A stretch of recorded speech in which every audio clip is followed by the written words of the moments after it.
Hey guys, and welcome to my assignment 4, which is a reflection on assignment 2. My name is Colby Dissinger, and let's get started. So my group had social learning, and what we're trying to do is find what tools could be used in the classroom to increase student learning or enhance their learning experience. The first one was Splice, which is an easy video editing tool. The second one was WeVideo, a video editing tool. Third one was Flipgrid, which is a short, authentic video platform built for student discussion. And lastly, we looked at Skype, a video communication tool. So let me go over each one real quickly and how I could include it into my physical education class. How could I include this tool into my classroom? The first one was Splice. Again, Splice is a simplistic video editing tool that students can use to create videos for classroom demonstration and projects. So as a physical educator, I have actually used this Splice program before. I had the students put it on their iPad, and what we did was during a cup stacking unit, I had the older students record the processes or steps needed to stack appropriately in a stacking race, such as a 3-3-3, 3-6-3, or the big one called the cycle. So my students recorded videos of them going through each step, and then they merged the steps together, making a short film no longer than 30 seconds long of how to stack appropriately. Then we were able to send those videos to myself, and I could share those videos with the younger students, so they had a video description to follow along with when they were learning how to stack themselves.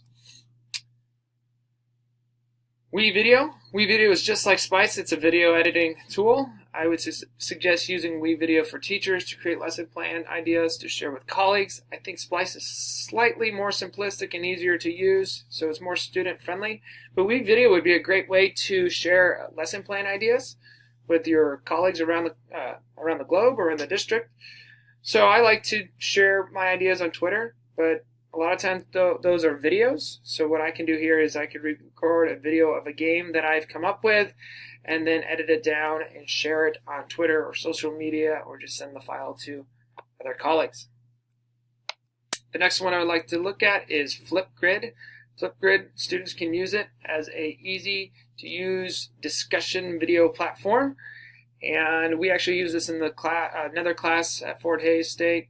And I really enjoyed it. I think that if I was to use it in PE, I could easily have students discuss what they would change in a lesson plan or to make it a more successful lesson plan. A kind of a little video feedback for myself. That's what I would use Flipgrid for in PE.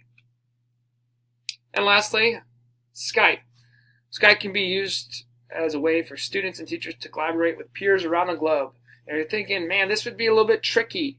How could we use this in physical education? But you know what? I can use this. I could easily video call a coach in the district or my Indiana swim coach, and they can give us a little bit of a live discussion with someone that is a professional in the field. I've also seen Skype used where two schools collaborated together and they did a relay race. One school was in New York, the other was in Florida, and they were actually racing each other. They were airplaying each other on a projector screen and actually having races against each other. That would be such a fun way to collaborate with another set of peers around the globe. Overall, I thought my group did an excellent job, so thank you guys, Eric, Curling, and Nate. It was a great assignment. I learned a lot, and I just want to thank you guys for sharing it. And go Team Social Learning.